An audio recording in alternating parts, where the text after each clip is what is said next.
Back को select करते हैं, बैक के लिए हमने रखा दिया टॉप को टू रखा था, तो इधर आ गया। इसके लिए रखा था 4 पे इसके आगे आ गया। बैक को किस पे किया जी बैक को किस पे किया देख लो ना, बैक को 2, बैक को 2, हां 2 और फ्रंट को 4, फ्रंट को 4 और बॉल जो अभी इंट्रोड्यूस करेंगे तो फिर हमने वहां पे एक स्पेस रखी ताकि बॉल इसके अंदर समझ सके। बॉल भी नहीं कराई अभी बॉल।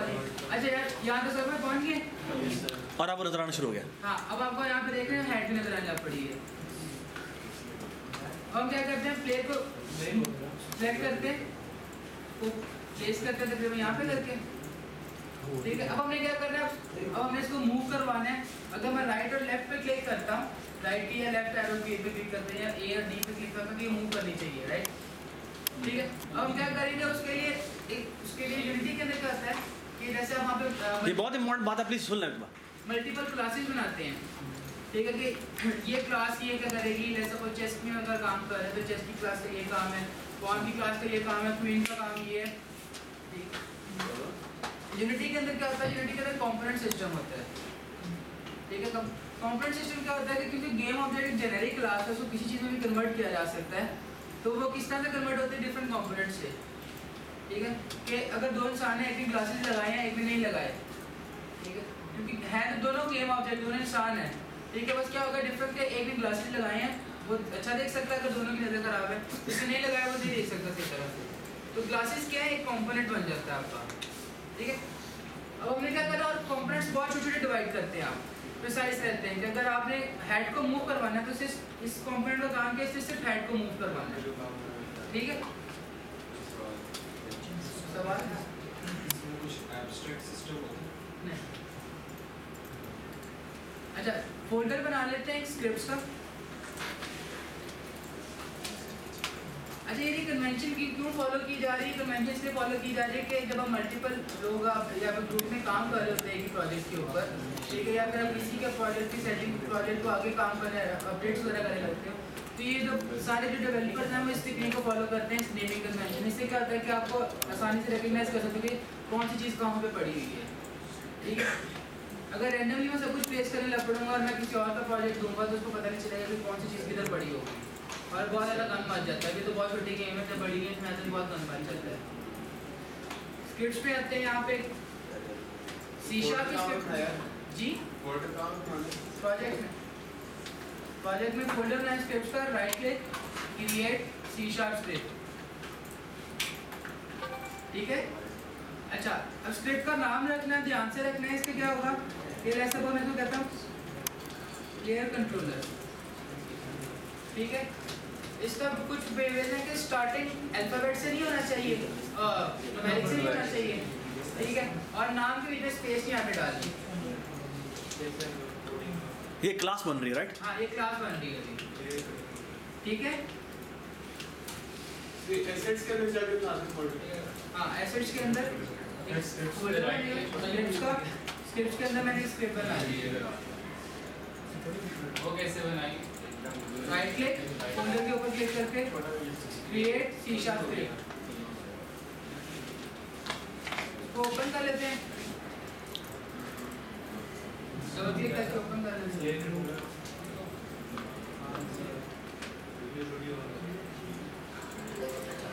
कुछ का अगर आपने इसमें इस एडिटर पे काम करना है, इस एडिटर पे भी काम कर सकते हैं, तो विजुअल स्टूडियो पे काम करना चाह रहे हैं तो उसके लिए सिंपल है, यहाँ से जाके ओके प्रेफरेंसेस, एक्सटर्नल, सुनो यहाँ पे जिस कौन सा आपने एडिटर सेलेक्ट करना है, विजुअल स्टूडियो पे, विजुअल स्टूडियो कोड पे काम करना है, तो आप उसको सेलेक्ट कर लें, उसको ओके काम करने लगते हैं, ठीक है।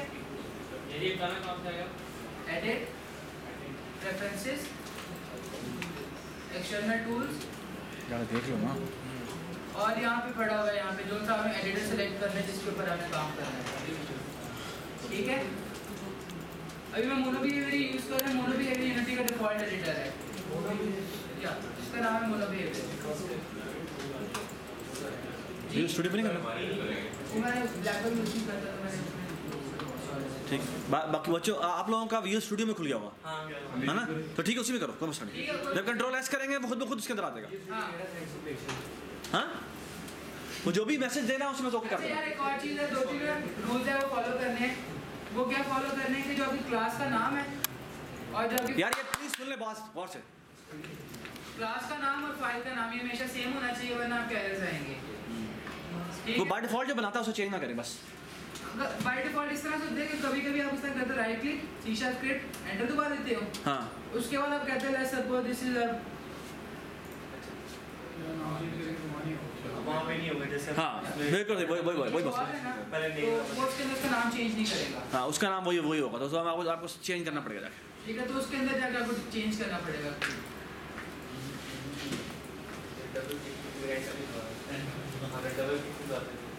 ठीक है, अच्छा यार ये कुछ इसकी डिफॉल्ट वो है नेम स्पेसेस है यूनिटी की, यूनिटी इंजन, और ये कुछ सी शार्प की नेम स्पेसेस। क्या थोड़ा सा फॉन्ट बड़ा कर दो। ठीक है, डरा रहे सबको। अच्छा एक पब्लिक तो ये बात बड़ी इंपॉर्टेंट है, प्लीज सुन ले। एक पब्लिक क्लास में आते हैं उन्हें प्लेयर कंट्रोलर के नाम से, जो कि उसका काम क्या है कि प्लेयर को कंट्रोल करना है। ये इनहेरिट हो रही है मोनो बिहेवियर से। मोनो बिहेवियर के मोनो बिहेवियर इंजन की जितनी भी प्रॉपर्टीज हैं, इंजन जितनी भी आपको फंक्शनैलिटीज प्रोवाइड कर रहा है वो मोनो बिहेवियर में। हाँ क्योंकि ओपन सोर्स नहीं है यूनिटी, तो ये सारी सोर्स की है मोनो बिहेवियर के अंदर। ठीक है, मोनो बिहेवियर में डिफरेंट क्लासेस वगैरह में सब कुछ बना के रखा हुआ है, सिर्फ उनको यूज करते हैं। यार ये बिल्कुल वही बात है जिस तरह से हमने फॉर्म से जब इनहेरिट किया था, तो फॉर्म के अंदर क्या क्या है वो हमें नहीं पता, लेकिन जब भी अभी इम्प्लीमेंटेशन कैसे हुई है हमें नहीं पता, लेकिन वो प्रॉपर्टीज दे देता है। जो पब्लिक इंटरफेस है वो आपको अवेलेबल होगा, जो पब्लिक इंटरफेस नहीं है वो आपको अवेलेबल नहीं होगा। सिंपल सी बात। यार ये बड़ी इंपॉर्टेंट बातें हैं, ये अगर ये बातें समझ में आ गई तो बाकी चीज़ें बड़ी आसान हो जाएगी।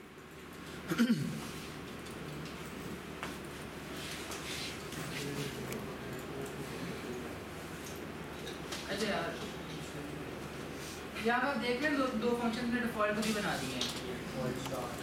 ठीक है, स्टार्ट और अपडेट और स्टार्ट ही होते क्या चीज़ें मैं बताता हूँ।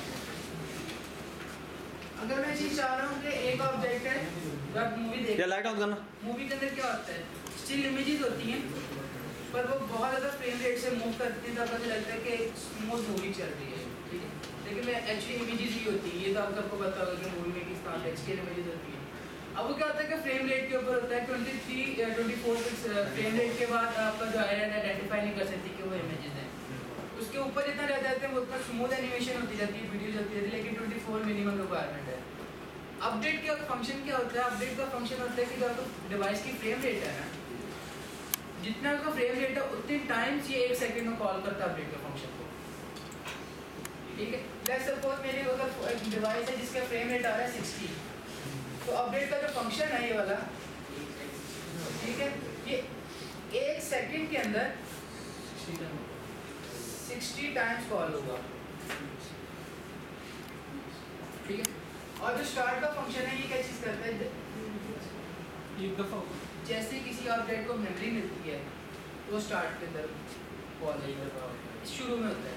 जैसे आप कंस्ट्रक्टर वगैरह बनाते हैं ना, तो इसमें आप कंस्ट्रक्टर भी बना सकते हैं, लेकिन ये कुछ डिफॉल्ट बिहेवियर है इसके स्टार्ट, और एक और होता है अवेक। स्टार्ट हमेशा डिफॉल्ट में बना के दे देता है, अवेक जो सामने कस्टम खुद लिखते हैं। अक्सर जगह पे आपको सर्च वगैरह करेंगे तो फॉरन नजर नहीं आएगा अवेक और स्टार्ट में उनका डिफरेंस उन्होंने क्यों बनाया हुआ है। वो एक्चुअली होता ये है कि अवेक के अंदर जितनी भी इनिशियलाइजेशन होती है चीज़ों की वो करवाते हैं, और स्टार्ट के अंदर अगर हमने किसी चीज़ का रेफरेंस गेट करना है तो स्टार्ट में देते हैं। मतलब एक तरह से मेरे अगर एक ग्लोबल एक इंटीजर वैल्यू है या फिर बूलियन कह देते हैं कि गेम स्टेट, ठीक है, गेम स्टेट का क्या, अब सपोज करते हैं कि गेम स्टेट और मेरे जितने भी क्लासेस हैं ना उसको लिसन करें क्योंकि ग्लोबल है, सबको एक्सेसिबल है। ठीक है, तो वो करेंगे क्या था, अभी गेम स्टेट को लिसन कर रहे होंगे कि if game state is equals to this do this. ठीक है, अब गेम स्टेट को इनिशियलाइज तो करवाना है हमें, किसी ने करवाना है, तो जो गेम स्टेट की इनिशियलाइजेशन है वो अवेक के अंदर होगी। अवेक के अंदर हम आगे कह देंगे गेम को ट्रू कर दो, किसी भी एक स्क्रिप्ट में करवा देंगे जो हो जाएगा। हाँ, क्यों अभी मैं कह रहा हूँ कि ग्लोबल है हमारा, मैं ग्लोबल कंसीडर कर रहा हूँ, और किसी भी एक स्क्रिप्ट के अंदर मैं कहता है इसको ट्रू कर दूँ, वो एक स्पेसिफिक स्क्रिप्ट होगी, क्योंकि हम इसमें यूनिटी में काम इस तरह करते हैं कि इसका काम लूप की जुबान में होता है कि तुम्हारा काम है, तुमने इसको काम करना है, मैंने सिर्फ इसको लिसन करना है, मैं उसको एक्सेस नहीं कर सकता, चेंज ही कर सकता, मैं सिर्फ लिसन कर सकता हूँ। यहाँ पे ग्लोबल कैसे बनेंगे? यार वो थोड़ा सा सवाल करना। ठीक है, वो बताऊंगा कैसे बनते हैं। अब एक का फंक्शन समझ लगे, इसमें क्या होता है, इनिशियलाइजेशन होती है और स्टार्ट के अंदर आप लिसन करते हैं चीज़ों को। ठीक है, स्टार्ट के अंदर ऐसा कोई इसी के इनको मैंने रेफरेंस लेके अपने पास रखना था लोकल करने के लिए कि भाई ये मुझे बता दो कि इसकी वैल्यू भी क्या है। तो स्टार्ट के अंदर मैं क्या करूँगा, स्टार्ट के, ठीक है, मेरा जो अपना वो वेरिएबल होगा उसके अंदर मैं रखवा दूंगा इसमें गेम स्टेट की वैल्यू। ठीक है, तो स्टार्ट में तो क्या करते हैं, रेफरेंस लेते हैं और अब वेट करना इनिशियलाइजेशन करते हैं। अभी हमें यहाँ पे इनिशियलाइजेशन करने की कोई जरूरत नहीं है, हम सिर्फ क्या करेंगे, तो अब एक लिखने की जरूरत नहीं है हमें यहाँ पे। अब हमें करना क्या है, एक ऑब्जेक्ट को मूव करवाना है फ्रॉम राइट टू लेफ्ट और लेफ्ट टू राइट। यस, ठीक है, तो जब हमारा कंसोल के अंदर या C++ में हम क्या करते हैं, तो हम एक उसमें C++ की अपनी लाइब्रेरी होती है कीबोर्ड हिट की, ठीक है, KB अंडरस्कोर, तो हम वो उसको इसमें ना लिसन करना शुरू कर देते हैं कि अगर तो कीबोर्ड हिट हुआ है, ठीक है, और ये स्पेसिफिक की हिट हुई है तो इस चीज़ को इतना पॉइंट्स मूव कर दो। ठीक है, तो इसके अंदर क्या करेंगे, इसके अंदर कुछ इस तरह करते हैं कि यहाँ मैं लिखता हूँ इफ इनपुट, इसमें क्या होता है, इनपुट एक क्लास है इसकी अपनी, जो कि जितने भी इनपुट्स होते हैं उनका हैंडल करता है। गेट, अच्छा गेट की, ये तीन ऑप्शन आ रहे हैं, गेट की डाउन, गेट की अप। इसमें फर्क क्या होता है, फर्क ये होता है कि गेट की डाउन कब ट्रिगर होता है, जैसे कोई की प्रेस हुई है उस स्पेसिफिक फ्रेम में, अगर एक सेकंड में 60 फ्रेम या फिर एक मशीन है जो कि 5000 फ्रेम रेंडर कर रही है एक सेकंड में, और आप जैसे क्लिक करते हो तो वो एक फ्रेम के अंदर उसको ट्रू रिटर्न करेगा, बाकी सारे फ्रेम्स पे फॉल्स रिटर्न करेगा। सेम फॉर द अप, लेकिन जो गेट की है वो क्या करते हैं, अगर मैंने इसको प्रेस डाउन किया है, हाँ इसमें यार बात सुनो, अच्छा अगर किसी का शो ना कर रहा हो तो वो दोबारा जाके करना होता है, रीबिल्ड करना होता है। हाँ, बंद करके दोबारा चला लेते हैं यार, एक दो बंद करके दोबारा चला ले। मोनो बिहेवियर वो जो लिखा हुआ उसके नीचे भी रहेगा। नहीं वो ऐसा नहीं है, वो टेंशन वाली बात नहीं है, वो जब वो उसे तुम करोगे ना वापस तो सेव करोगे वो मसला नहीं होगा। यार ये समझ लग गया तीनों में फर्क क्या है। गेट की का बता रहा था मैं कि अगर सुनो, मैंने सुनो, की पहले प्रेस की है सुनो। कोई, और अगर 60 फ्रेम्स आ रहे हैं मेरे ठीक है मशीन के अंदर, तो वो 60 के 60 फ्रेम्स के अंदर ट्रू रिटर्न करेगा, जब तक की प्रेस उतने फ्रेम्स तक वो ट्रू रिटर्न करता रहेगा। लेकिन गेट की डाउन का करेगा कि जिस फ्रेम में उसको इनपुट मिली है उस फ्रेम में ट्रू रिटर्न करेगा, अगले में फॉल्स कर देगा। यानी एक दफा दबा दो फिर ना दबाओ तो लेकिन चलता है। नहीं हो ना, तुम की प्रेस करते हो तो वो इतनी तेजी से चल रहा होता है, तो अगर आप जब आप एक सेकंड में कितनी कीज दबा सकते हैं, ज़्यादा 4 प्रेस कर देंगे एक सेकंड में। आप ये चाहते हैं कि जब तक की प्रेस है ना मैं कुछ करता रहा, ठीक है, मैंने राइट पे क्लिक किया हुआ है तो मूव करता ही रहे, ठीक है, लेफ्ट की तरफ मूव कर क्लिक करो तो मैं आपको दिखाता हूँ एक्चुअल होता क्या है। गेट की डाउन, ठीक है, इसके अंदर क्या होता है, क्लास होती है कीबोर्ड, ये एक इल्यूमिनेटर है, इसके अंदर सारी कीज़ के रेफरेंस है, तो आप इसको डायरेक्ट यहाँ से साइन कर देंगे कौन सी की को लिसन करना चाह रहे हैं। इससे क्या होता है कि स्मॉल केस और कैपिटल केस भी यहाँ से हैंडल होते हैं, अगर आप स्पेसिफिक की पे कर रहे हो। मैं कहता हूँ एक के ऊपर लिसन करना है, कि अगर तो वो है तो प्रिंट कर दो,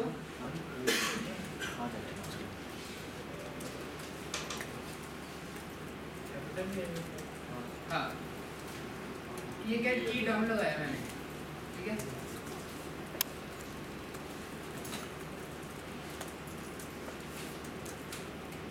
मैं गेट की लगाता हूँ इसके ऊपर डी के ऊपर, और यहाँ मैं कह देता हूँ डी इज प्रेस्ड, ठीक है।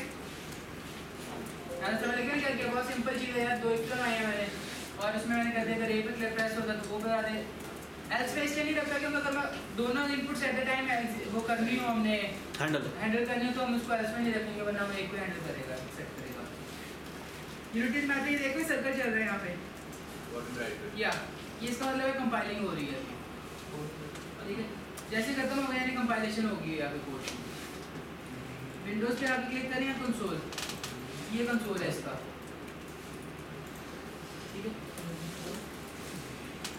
ये ब्लैक कंसोल नहीं आता है, इसमें सिर्फ आप मैसेजेस वगैरह शो कर सकते हैं ना डिबगिंग पार्ट के लिए कि आप क्या चीज़ कर रहे हैं इस टाइम पे। ये कैसे आया था, विंडो में जाए कंट्रोल ठीक। सी भी आ जाएगा, ठीक, और उसको मैंने यहाँ पे पोजीशन कर ली है। ये कुछ सेटिंग है, कोलैप्स और क्लियर तो ये क्या चीज़ होता है, कोलैप्स होता है कि अगर 111 आई जा रहा है बार बार, तो वो स्क्रीन पे बहुत ज़्यादा, क्योंकि 60 फ्रेम में अगर आ रहा है और अपडेट में अगर कोई चीज़ प्रिंट हो रही है और वो अगर 1 आ रही है तो वो अन्य भाव 1 आना शुरू हो जाएगा वहाँ पे। एरर आ गए किस चीज़ के यार, स्पेलिंग याद रखना, स्पेलिंग का मसला नहीं कर रहे वहाँ पे तो error कोई नहीं आ रहा। वो एसडी के एरर आ रहे हैं। क्या 80 error।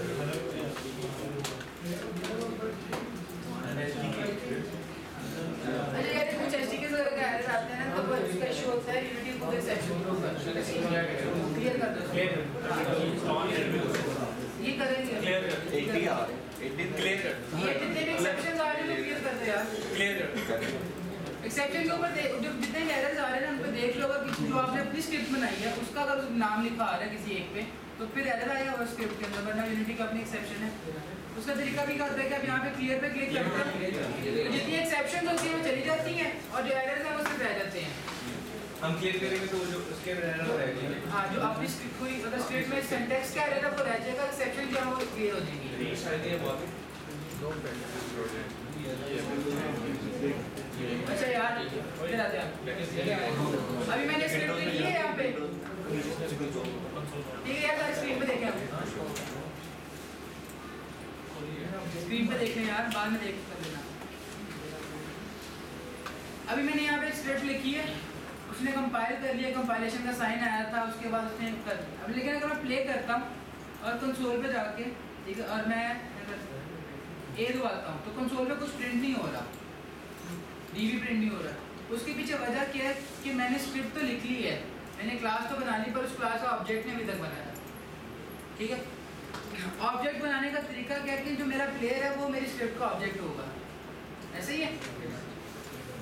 तो मैं करूँगा इसके ऊपर ऐड कंपोनेंट पे क्लिक करूँगा, प्लेयर के ऊपर क्लिक करके प्लेयर ऐड कंपोनेंट, अपने स्क्रिप्ट का नाम लिखूँगा,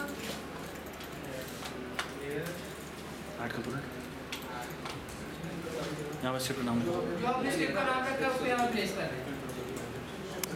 वो आप देख रहे हैं जो वहाँ पे लिखा होगा कि प्लेयर कंट्रोलर स्क्रिप्ट उसके ऊपर लगी हुई है, ठीक है। अब मैं प्ले करके देखता हूँ तो आप देखते हैं क्या होता है।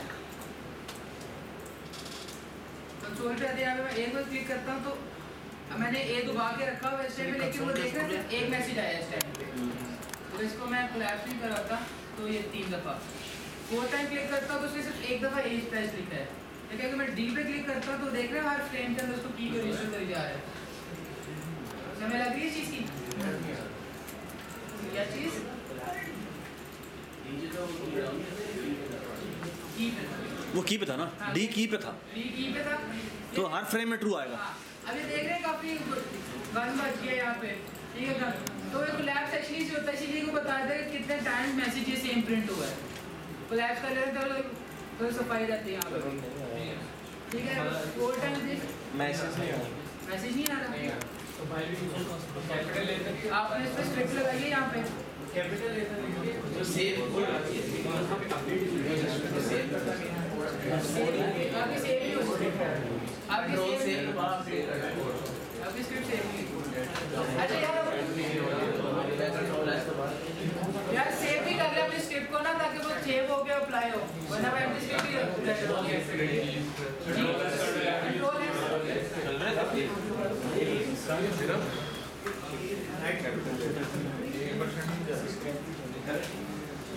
मुझे क्या पता है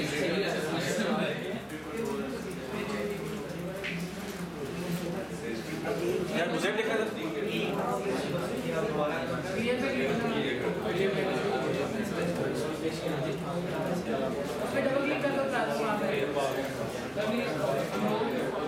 यार ये स्पेलिंग का ध्यान रखना है यार आपने, ठीक है, क्योंकि ये खुद फंक्शन ही लिखे आपने बिल्ट इन फंक्शनैलिटी यूज करें तो याद रखना इनपुट का आई बड़ा होगा, गेट की डाउन तीनों जे और जी के और डी कैपिटल, ए की कैपिटल कीबोर्ड इंडिकेटर तो जी के कन्वेंशन फॉलो की जाती है, तो आपको याद है कि हर जो वर्ड का स्टार्टिंग है वो कैपिटल होगा। वो फर्क बता देते हैं गेट की डाउन, हाँ वो आपको कि वो मैं प्ले करता हूँ, ठीक है, या प्ले करके वो रिकॉर्ड कर लेंगे यार उसको क्वेश्चन होता है इस तरह से कि अगर प्ले करें तो विंडो ही आ जाएगी इसी तरह, लेकिन आप इसको मूव कर सकते हो कहीं पे भी, ठीक है। अब हमारा कंसोल भी नजर आ रहा है। अच्छा, अगर मैं कंसोल पे क्लिक करके कुछ बटन दबाता हूँ ना, वो स्क्रिप्ट नहीं चल रही, अब वो गेम पे क्लिक करना पड़ता है तभी वो इनपुट एक्सेप्ट करता है। अच्छा, जैसे मैं ए प्रेस करके रखता हूँ, देख रहे हैं मैसेज शो किया कि ए प्रेस, दोबारा क्लिक करके रखा हुआ लेकिन एक दफ़ा शो कर रहा है। डी पे क्लिक करता हूँ तो उसको हर फ्रेम के अंदर एंटर कर रहा है कि वो गेट की लगा हुआ है उसके ऊपर, ठीक है। अच्छा, अब हमने क्या करना है कि एक को एक दफा प्रेस किया, एक प्रेस आपका कोलैप्स पे क्लिक हुआ होगा, इस जगह पे कोलैप्स पे तो देखो सारे नंबर इंक्रीज कर रहे हैं। हाँ, तो बता रहा है कि 4 टाइम्स ये मैसेज प्रिंट कॉल आई थी, मैसेज की 5 टाइम्स, ठीक है। फिर यहाँ पे सारे फॉलो कर रहे हैं, किसी का इशू नहीं आ रहा। यार एक और बात बतानी थी इनको कि ना इनका प्ले पहले ही चल रहा होता है और स्क्रिप्ट पे चेंज करते हैं जाके। अच्छा हाँ यार, ये जब आपने कंपाइल करना होता है ये प्ले का, ये पहले बहुत जरूरी इंपॉर्टेंट बात सुन लें प्लीज। जो आपने स्क्रिप्ट वगैरह लिखी है हमें चला के देखिए ना कि आपके इनपुट्स आउटपुट्स क्या आ रही हैं, कि इनपुट्स के गेम से चल रहे हैं कि नहीं चल रहे। ये प्ले मोड होता है। प्ले मोड होता है कि इस टाइम में अभी स्क्रिप्ट जो रेंडर कंपाइल होगी और एग्जीक्यूट होगी, ठीक है। यानी यार ये बात सुन लो प्लीज, बहुत इंपॉर्टेंट बात है। इस टाइम पे इस स्क्रिप्ट के ऊपर ये लगा हुआ है ना, ये स्क्रिप्ट लगी हुई है इस प्लेयर के ऊपर, और प्लेयर हायरार्की में यानी स्क्रिप्ट को मेमोरी मिल गई हुई है, इसका ऑब्जेक्ट बन गया वहाँ पे, ठीक है। तो क्या हो रहा है, ये इस टाइम प्ले मोड में और सारे इनपुट्स को एंटर कर रहा है। यहाँ पे अगर आप चेंजेस करते हैं तो वो कभी एक्सेप्शन थ्रो कर सकता है, यूनिटी क्रैश भी कर सकता है स्क्रिप्ट में अगर प्ले मोड में चेंजेस कर रहे हैं, ठीक है। तो यार प्ले मोड में चेंज करने का मतलब ये है कि आपकी EXE चल रही थी और आपने कोड में चेंज करना शुरू कर दी, तो वो नहीं बिहेव करेगा ना, याद है वो EXE का एरर आ जाता। इस तरह यहाँ पर कुछ भी बिहेवियर हो सकता है। अब यहाँ पर मसला ये है कि यहाँ पर कुछ बच्चों ने ये किया कि वो प्ले मोड पहले ही ऑन था और उसमें जाके चेंजेस शुरू कर दिए और उनको दिखाई नहीं दे रहा था। हाँ। तो बात ये कि उनको पास को पहले स्टॉप करना है, स्टॉप करके पहले उस पर फिर सेव करना है और सेव करके फिर जवाब आगे बात चलेगी। जब भी स्क्रिप्ट्स वगैरह ऐड करनी है, कंपाइल करनी है, चेंजेस करनी है, प्ले मोड को ऑफ कर देना है, जब आपने टेस्टिंग करनी है फिर प्ले मोड ऑन करना है, ठीक हो गया। यार अब आप देखो सामने एक टेक का आ रहा है, ये बताते हैं किस चीज़ के लिए है। स्क्रिप्ट तो इस पर ड्राइव तो इसकी मेमोरी मिली हुई है, और अगर मैं कंसोल पे आके प्रेस किया तो उसने उसको प्रिंट भी करना शुरू कर दिया, आप देखो नंबर इंक्रीज करे जा रहा है, ठीक है। लेकिन अगर ये मैं ऑफ कर देता ना टॉगल, ठीक है, तो अब क्या होगा, अब वो स्क्रिप्ट नहीं चल रही बैकग्राउंड पे, इसमें स्क्रिप्ट को पॉज स्टेट में लगा दी है, अब वो पॉज हो गई है। मैं दोबारा ऑन करता हूँ तो दोबारा चले जा पड़ेगी। वो अपनी स्टेट रीसेट करती है, मतलब उसी स्टेट पे हाँ, स्टेट मेंटेन करती है अपनी, जहाँ पे लास्ट स्टेट में होती है, जहाँ पे वो डिसेबल हुई है वहाँ पर स्टेट मेंटेन करती है, जब आप इनेबल करते हैं तो वहीं से दोबारा चलती है, जबरदस्त। दोबारा मेमोरी नहीं मिलती, ठीक है यार यहाँ तक। अब हमने क्या करना है, इनको मूव करवाना है। अच्छा यार सारे लैपटॉप नीचे कर दो, सारे लैपटॉप नीचे कर दो। अच्छा अब ये सब कुछ रिकॉर्ड हो रहा है, ठीक है, just see what he is doing, okay. अच्छा मुझे मेरे ख्याल में बस वो जो पहली मूवमेंट है ना और वो बॉल उसके अंदर आ जाए, बस यहाँ तक खत्म हो जाए, ठीक है। अच्छा please look at the board how what he is doing, ठीक है, और ये आपने नेक करना है, ठीक है। और बाकी हमारी कल की क्लास जो होगी 2:30 बजे उस पर देखेंगे, ठीक है।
जी कंपाइल। अच्छा ये बात सुनिए ना, जितने पब्लिक वेरिएबल्स बनाते हैं ना आप यहाँ पे, वो हायरार्की के अंदर शो नहीं लग पड़ते हैं, ठीक है, और आप यहाँ से इनको वैल्यू असाइन कर सकते हैं। ये सबको बात समझ आई?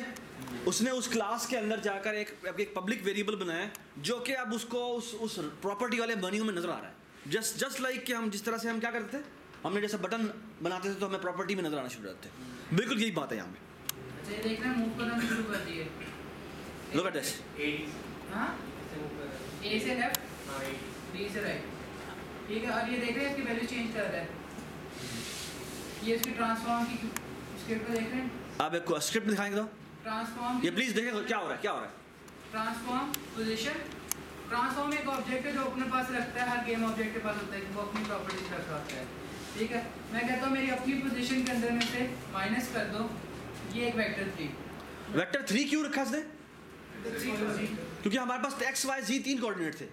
अगर हमने अपने प्लेयर को लेफ्ट पे राइट पे मूव करना है तो किस में चेंज करनी चाहिए इसको? उसको एक्स में चेंज करिए। देखो देखो उसने क्या किया चेंज। माइनस करेंगे यहाँ पे जो एक्स की वैल्यू असाइन कर देते हैं। ये टाइम डॉट डेल्टा टाइम करते हैं, नेक्स्ट क्लास में आपको बताऊंगा डिटेल से, ठीक है। और अभी हम जीरो क्योंकि वाई का तो चेंज नहीं कर रहे, जी में चेंज नहीं कर रहे, तो हम इनको नहीं चेंज करेंगे।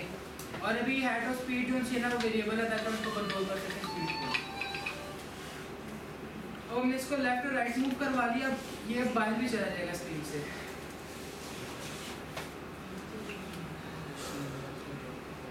ये देखें ये बाहर जा रहा है ना,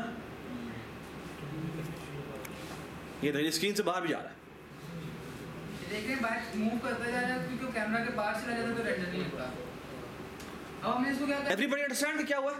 ठीक है ठीक है। अब शाबाश। हमने इसको क्या करना है, क्लैम्प करना है कि इसकी पोजीशन है वो कैमरा के अंदर ही रहे, ठीक है। सो हमारी यहाँ पे क्या होगी, दो बाउंड्रीज बनेंगी।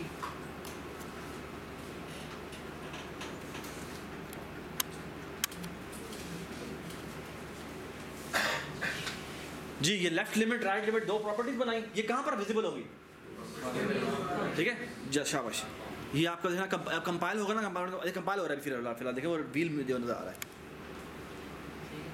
ये कंपाइल हो रहा है जैसे ये दोनों मोबाइल के अंदर। और अब हमें कंपाइलेशन के बाद ये नजर आनी शुरू हो गई। अच्छा अगर देख रहे हैं यहाँ से बाहर नहीं जानी चाहिए इसकी वैल्यू कुछ। ये देखिए इसने क्या किया है, ये चेक कर रहा है कि मैं इसकी वैल्यू क्या रखूं तो ये इसकी लिमिट क्या होगी। 7.5 ठीक है, यहाँ पे सही चल रही है। और इसी तरह माइनस में करते हैं तो ये इसकी लेफ्ट लिमिट बन जाएगी -7.5। -7.5 से हमारे पास वैल्यूज आ गई हैं कि इसने किस पॉइंट में रहना है इस ठीक है। और बात सुने, आपका हो सकता है ये डिफरेंट वैल्यू आ रही हो तो आपने अपने हिसाब से देखना है कि क्या वैल्यू आ रही है आपकी, ठीक है। तो लाजमी नहीं आप भी हमें 7.5 लिख दें। अच्छा तो हमें क्या करना है, इसको ना इसके अंदर लिमिट करना है इसके अंदर इसकी मूवमेंट को। अब उसके मूवमेंट को लिमिट करने का तरीका क्या है, एक तो ये दोबारा आप एक से लगा दो। मेहमान बात सुनो भाई, बंद कर दो, मैंने बंद करने को आया। ठीक है, इसकी मूवमेंट को लिमिट करना है। लिमिट करने का क्या तरीका है, या तो आप एक डिफॉल्ट तरीका ये होता है कि आप एक की कंडीशन लगा देंगे, अगर तो वो इसकी लिमिट से इंक्रीज कर रहा है तो दोबारा वो इस लिमिट पे आ जाए, और अगर लेफ्ट की लिमिट से डिक्रीज कर रहा है तो दोबारा लेफ्ट की लिमिट पे आ जाए। समझ लगी? लेकिन इसी तरह ना इसी चीज़ के लिए एक सी शार्प पे मैंने फंक्शन बनाया हुआ है, बहुत ही खूबसूरत फंक्शन। ठीक है। वो क्या होता है, उसको कहते हैं मैथ की लाइब्रेरी डॉट क्लैम्प। ये करता है कि ये तीन वैल्यूज लेता है कि करंट मेरी वैल्यू किसको क्लैम्प करना है। आप करंट वैल्यू बताते हो कि इस वैल्यू को क्लैम्प करना है और किस किस उसके अंदर चेंजेस करनी है। क्लैम्प का मतलब होता है ये नीचे कर देना, ठीक है। वो अंग्रेजी का मैं क्या मतलब है, मेरे ख्याल में यही मतलब है। हाँ वो सर्जिकल इंस्ट्रूमेंट होता है जिससे आप चीज़ों को पकड़ते हैं अंदर जाके। लो जी समझ में आई बात? श्रुतियों को पकड़ लेते हैं। हाँ चिमटा। वह आप डर तो नहीं लग रहा? कोई बात नहीं, ठीक है।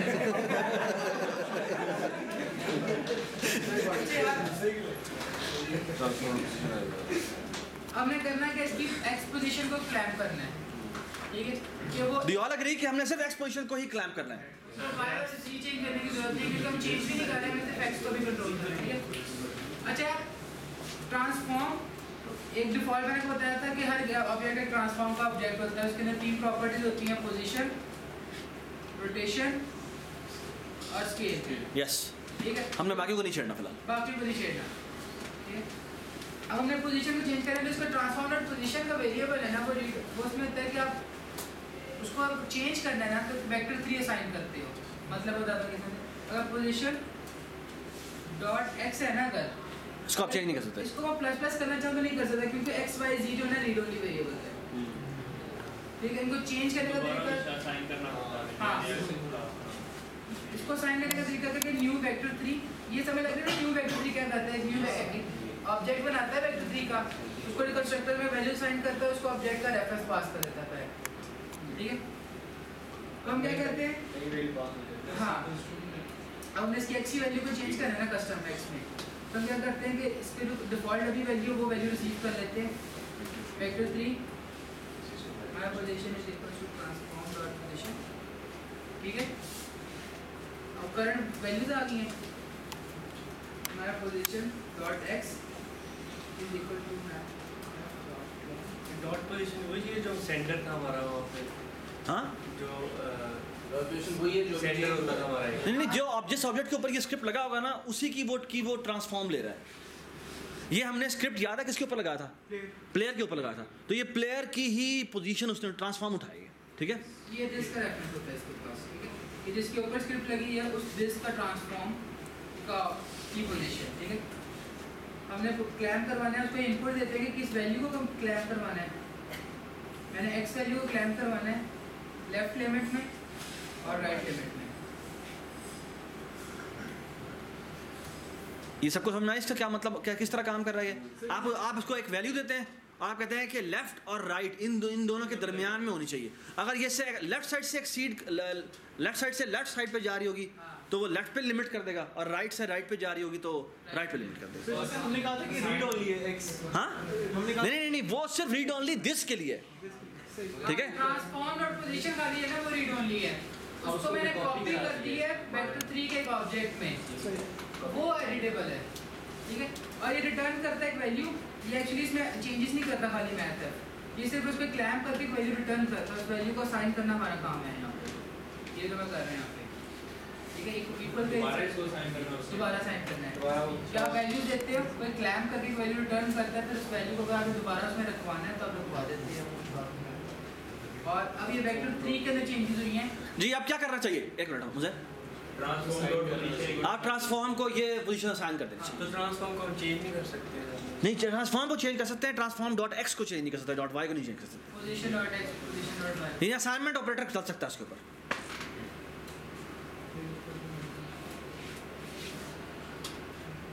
नाउ लुक एट दिस,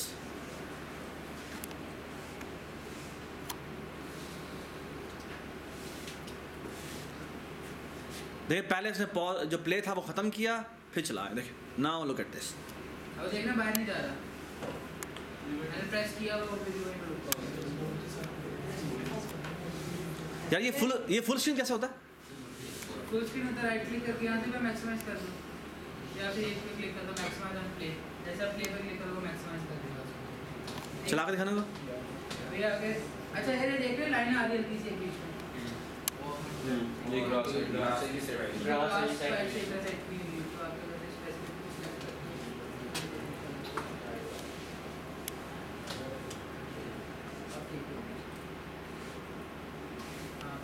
ठीक है, चलाना है दो, जी चलाना है दो।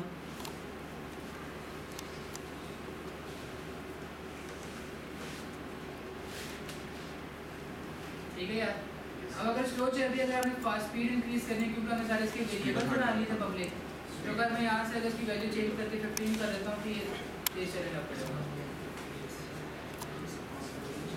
पहले प्ले खत्म करो। हाँ नहीं मैंने इसकी हाइट की वैल्यू इंक्रीज कर दिया ना, वो टाइम डॉट करके टाइम डेल्टा वो होता है। बोल रहे हैं तो पता नहीं में लग जाएगा, इसको मैं नेक्स्ट क्लास में बताता हूँ। और स्पीड ऑफ फैट देख रहे हैं, इंक्रीज कर रहे हैं तो उस पर चेंजेस आ रही हैं, स्पीड फास्ट हो जाती है। एक और चीज़ है यार, अगर रन टाइम के ऊपर कुछ वैल्यू का साइन कर दूंगा ना मैं यहाँ पे, ठीक है, तो ये देख रहे हैं बहुत ज़्यादा स्पीड फास्ट होगी है इसकी, तो लेकिन वो क्या जैसे मैं दोबारा खत्म करूँगा प्ले मोड और वैल्यू दोबारा साइन हो जाएगी। अच्छा मुझे वैल्यू चेंज करनी है। अगली बार पे जाओ, बॉल वाले पे जाओ, गिराने वाले पे। अच्छा यार अब हमने बॉल को यहाँ मूव कर आना है, अब बॉल को मूव करवाने का क्या तरीका है, सबसे पहले हम बॉल को मूव करवाते हैं यहाँ पे स्प्राइट को, हमने बॉल के लिए रखी थी 3 वैल्यू तो हम सॉर्टिंग नहीं रखवा देते हैं। इसके लिए एम्प्टी प्रोजेक्ट है, इसमें भी बना सकते हैं। इसको मैं कहता था इसको रीसेट कर देते हैं, इसको कह देता हूँ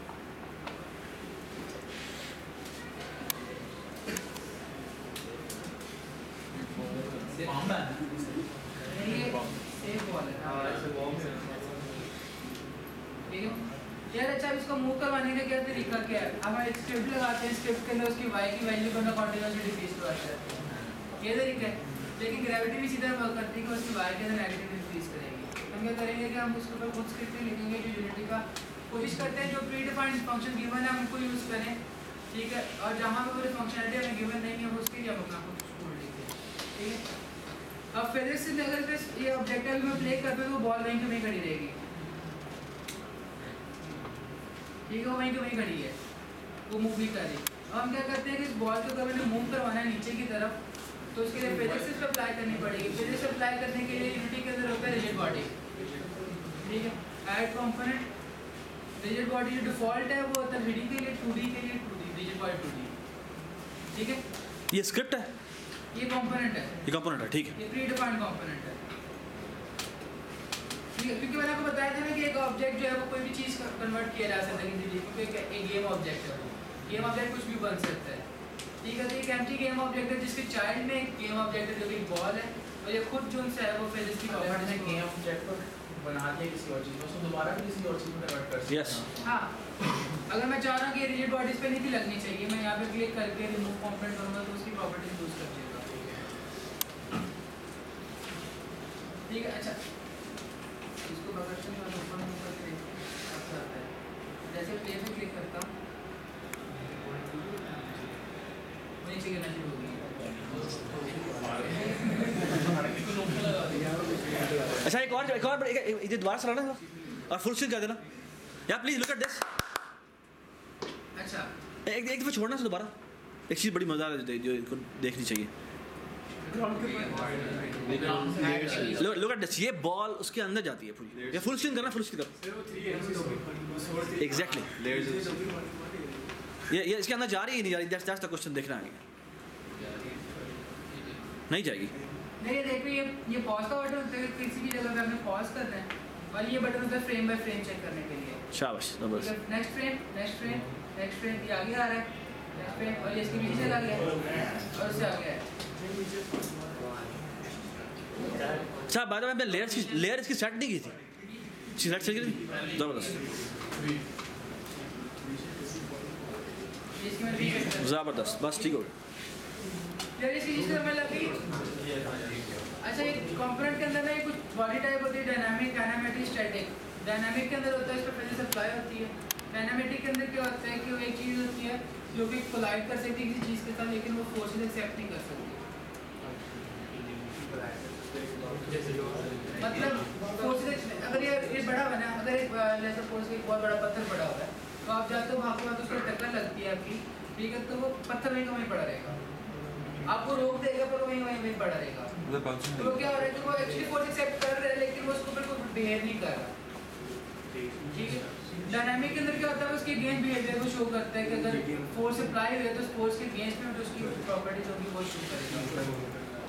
सिमुलेटेड ऑफ कर लूँगा तो इसको काम करना बंद कर देगा। सेम इसमें मैथ्स के ऑप्शन में जितना मैथ्स इंक्रीज करेंगे उसी ऑब्जेक्ट का मैथ्स डिफरेंट हो सकता है। लीनियर ड्रैग, एंगुलर ड्रैग, हाँ लीनियर ड्रैग होता है, एंगुलर ड्रैग होता है जो एयर रेजिस्टेंस होती है उसका एंगुलर ड्रैग कहते हैं, ठीक है। और ये आई थिंक उसी को कहते हैं एंगुलर ड्रैग होता है जब चीज़ रोटेट हो रही होती है ना तो उसकी रोटेशन को लिमिट करने के लिए ना तो आफ्टर कुछ टाइम को रोटेट होता था, स्लो होता है, स्लो होता है, तो एंगुलर ड्रैग से होता है। लीनियर ड्रैग होता है जब आप किसी चीज़ को सीख कर आगे की तरफ फेंकते हैं तो हाँ तो वो एक्स्ट्रा फ्रिक्शन का पार्ट होता है कि किस तरह से फाइस्ट है स्लो होता है। ग्रेविटी स्केल है कितनी ग्रेविटी अप्लाई करनी है, अगर इसको मैं 0 कर देता हूँ और प्ले करता हूँ, यार ये मैं इसलिए गेम प्ले इसलिए रखा हुआ था कि आपको नजर आता है कि एक बॉल कहाँ पे यहीं पर रुकी है, नीचे नहीं आ रही, देख रहे हैं क्योंकि ग्रेविटी अनेबल नहीं है इस पर। अगर ये मैं करता हूँ -1 करता हूँ उल्टी जगह शुरू हो जाएगी। 1 करता हूँ वो बहुत ऊपर चली गई थी इसलिए आ रही भी वो आ गया। दोबारा 0 कर देगा और अच्छा ये देख रहे हैं वाइट वाली कॉन्टिन्यूसली इंक्रीज करती जा रही है। ठीक है, जैसे मैंने -1 किया तो वापस आना शुरू हो गई है, नीचे से दोबारा ऊपर की तरफ आएगी। भाई चीज़ें चल रही हैं यहाँ पे, ये तुम्हारी तरह नहीं है सब कुछ। और भी निकलो। काफी कुछ चलिए। अच्छा यार ठीक है, यहाँ का समय लग ठीक है। अब यहाँ मैं छोटी सी एक और स्क्रिप्ट लिख देता हूँ कि जब ये कहाँ से? जी ये कहाँ से ओपन होता है kinetic वाला? ये वीडियो बात यार ये रिजिड बॉडी के ऊपर लगा हुआ है। स्क्रिप्ट के अंदर आते हैं, हमें क्या करना है कि एक चीज़ जैसी वो स्क्रीन से बाहर जाती है, बॉल रेंडर होना बंद हो जाती है, तो डिस्ट्रॉय हो जानी चाहिए ताकि मैं अभी वेस्ट ना हो। ठीक है, तो हम क्या करते हैं, एक स्क्रिप्ट बना देते हैं, उसका नाम रख देते हैं। यार प्लीज साइलेंस, और मोएस ये करना बंद करो, ना करो प्लीज। ये क्या नाम रखा इसका? इसका नाम रखा है destroy one became invisible. Everybody understand कि क्यों ये क्या करने जा रहा है फिलहाल? यार इसके पीछे वजह ये है कि इतना लंबा नाम रखने की जरूरत है कि क्योंकि हमने छोटी छोटी डिफाइन की है ना। अगर मैं चाह रहा हूँ कि ये ऑब्जेक्ट है जैसे स्क्रीन से पहले था डिस्ट्रॉय हो जाए, ठीक है, आज मैं चाह रहा हूँ ये ऑब्जेक्ट है जब इससे टक्कर खाता है डिस्ट्रॉय हो जाए। ठीक है, तो अगर दोनों का नाम डिस्ट्रॉय रख दूँगा तो किसने आइडेंटिफाई करोगे? अच्छा बात है, ये जो उसने स्क्रिप्ट बनाया है बिल्कुल जेनेरिक है, ये कहीं भी लग सकता है। हाँ, कहीं भी लग सकता है, मतलब कोई भी ऑब्जेक्ट है जैसे मैं आपको दिखाता हूँ किस तरह से। हाँ अच्छा, यार एक ना कुछ प्रीडिफाइंड फंक्शंस होते हैं यूनिटी का होता है ना, एक इसमें इसका फंक्शन है कि ऑन बिकेम इनविजिबल। और ये स्पेलिंग प्लीज याद रखिएगा, स्पेलिंग बड़ी इंपॉर्टेंट है यहाँ पे। केस बिकेम बिकम नहीं है।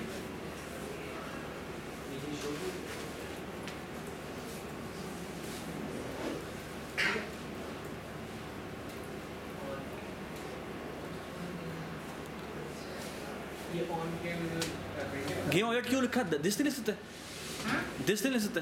जिसका मतलब होता है कि मैं अपने कंपोनेंट की बात कर रहा था, मैं जिसकी बात करता हूँ तो मैं स्क्रिप्ट की बात कर रहा हूँ, जो मेरा करंट कंपोनेंट लगा हुआ है दूसरा। अच्छा जिस डॉट गेम ऑब्जेक्ट की बात करता हूँ कि जिस गेम ऑब्जेक्ट के ऊपर मैं लग गया हुआ हूँ, मैं कंपोनेंट लगा ओके हुआ हूँ, उसकी बात कर रहा हूँ। ये सबको बात समझ आई? अगर मैं दिस लिखूंगा तो सिर्फ ये स्क्रिप्ट डिलीट होगा, वो ऑब्जेक्ट डिलीट नहीं होगा। लेकिन अगर मैं गेम ऑब्जेक्ट लिखता हूँ उसका मतलब ये जिस भी स्क्रिप्ट मैं करके दिखा देता हूँ। अरे जिस लिख दिया मैंने, ठीक है, इसके ऊपर स्क्रिप्ट लगा दिया बॉल के ऊपर।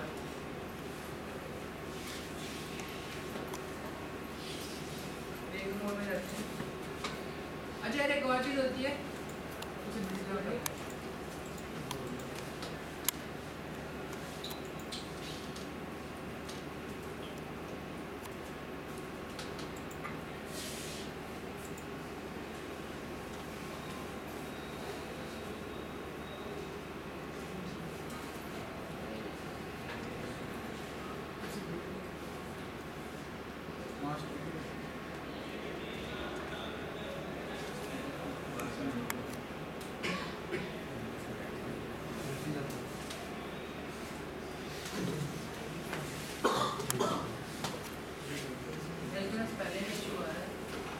वो एरर दे रहा है।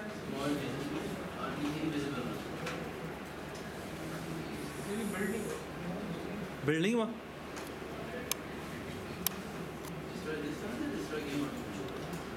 होना तो क्या मिनट रहता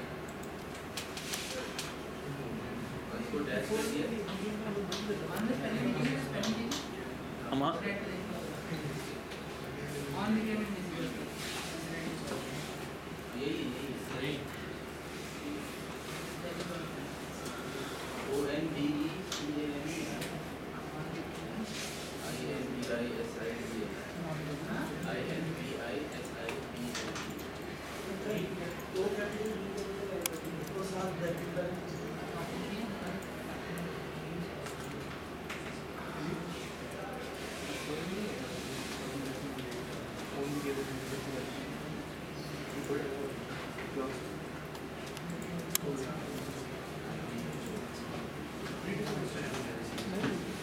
यार वो प्ले पहले वाला प्ले तो नहीं हुआ था।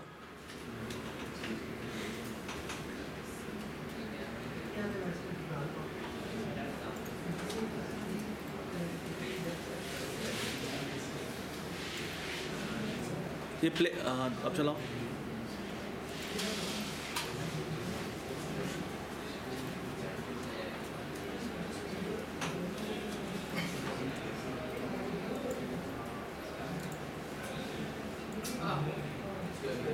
मर गया?